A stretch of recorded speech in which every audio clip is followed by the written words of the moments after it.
Hare from the English. No. Hello, can you hear me? Hello. Well, avec tam savais pas que je vais bien. Pendant que quasiment des dia, vous êtes presque bien. Est-ce qu'on ne mange jamais si bien? La chou est au big tenzin. It's an anthem to snap in the Yavish Kito. Layo, come to see one day. Motivation house away is now with my way. Good morning, all of us here this morning. Because of our visitors here, I have to use our English language, but I always start out with my own language, which is something that nobody, I don't care who they are, will ever take from me. My language is first, and my English is getting good, and I don't apologize for it either.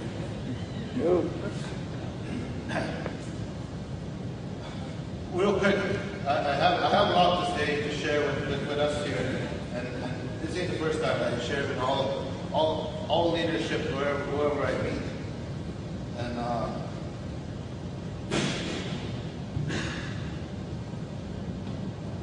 you know, everything that we do, not only HFT, everything. I come to understand and to believe that there's no winners, there's no losers on what we have to work to make our community, our Ontario strong. There's no winners or losers. I used to think there was, but there's not. There's a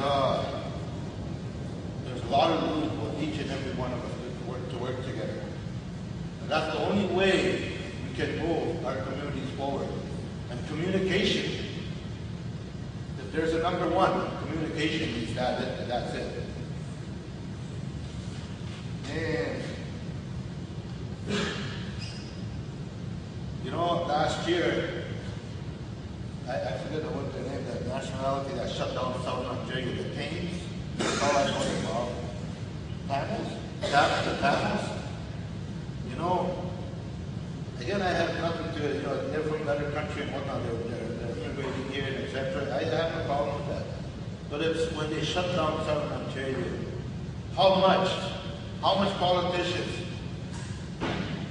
made an issue out of that.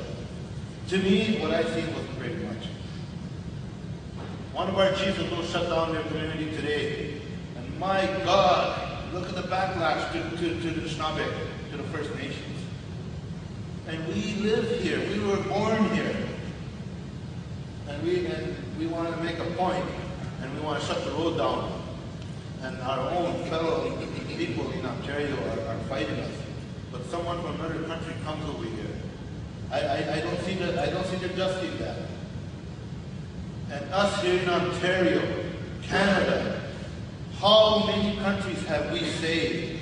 And it's good. Like you see the tornadoes, you see all those things. We send billions of dollars there. But yet we ask for $1 million for something we want to do, we got no money. But yet they find 100 million by 8 o'clock tomorrow morning to send somewhere else. I think it's time. I think it's time that we look at Ontario here. Work with us. Work with the people that put you there. Not to us here, to Ottawa, not to Ottawa here. You know, I think it's time that they look at your backyards. We have to, they have to.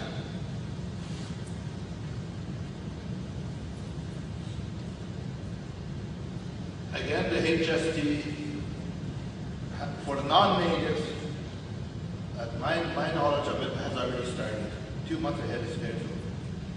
Again, that's wrong. That's wrong from the government. And this is what getting the people mad at us, because they're already starting to pay. And the municipalities are going to get, I believe, hit twice as hard as us.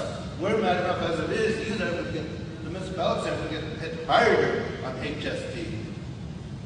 We all know, we should know how much people are living on the streets. All colors of people. And our elders, the little checks that they get monthly, is not enough. Those are the people that we go see when we want to get re-elected.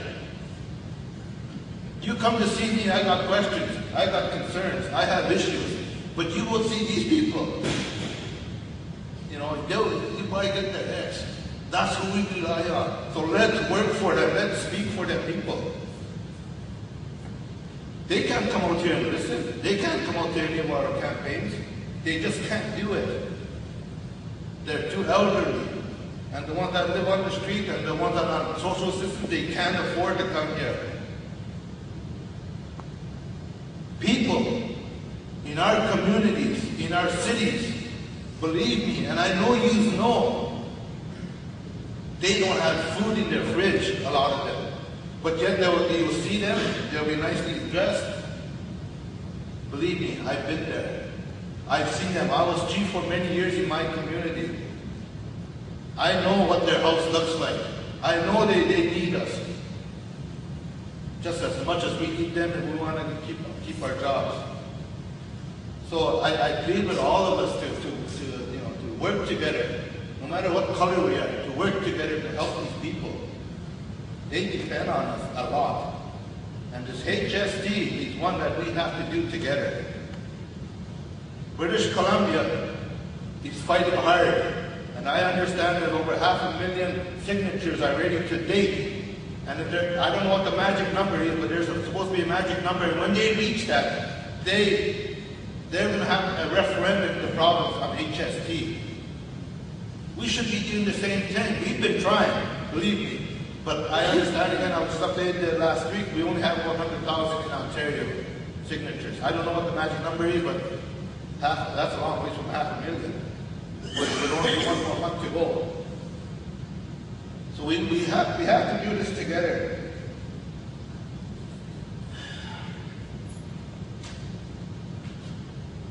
Many times, as chief, and this is about 24 years now, I've been at this.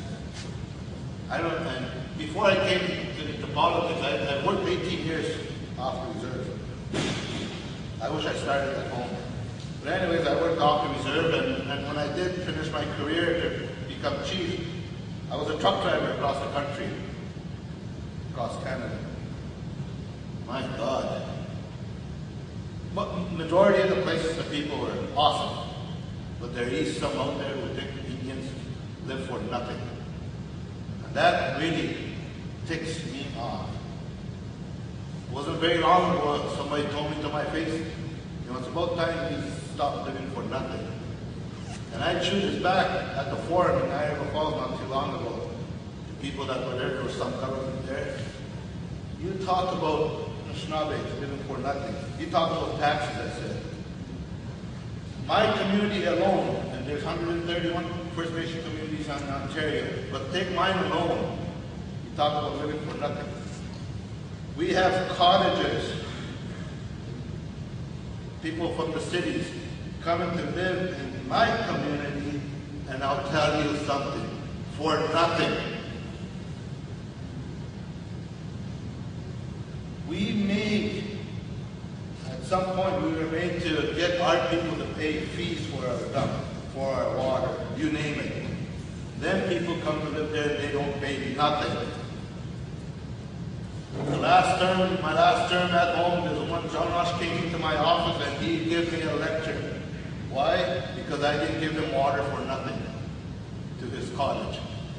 When he walked out that door, he said, he pointed right at me. He says, I'm going to the Queen. What the hell for? I'm going to tell him, you're selling water to me. My God, where's his mind at?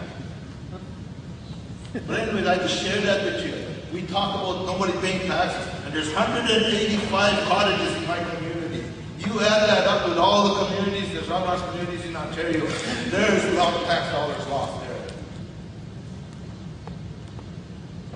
On behalf of Ontario and my Anishinaabe communities that I work for, I visited our veterans' graves in 5 countries.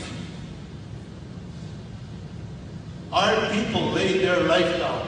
They're over there just as much as your people did. We fought for Ontario.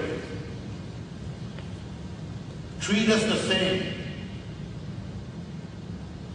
They think, when I went over there, the red carpet was rolled out for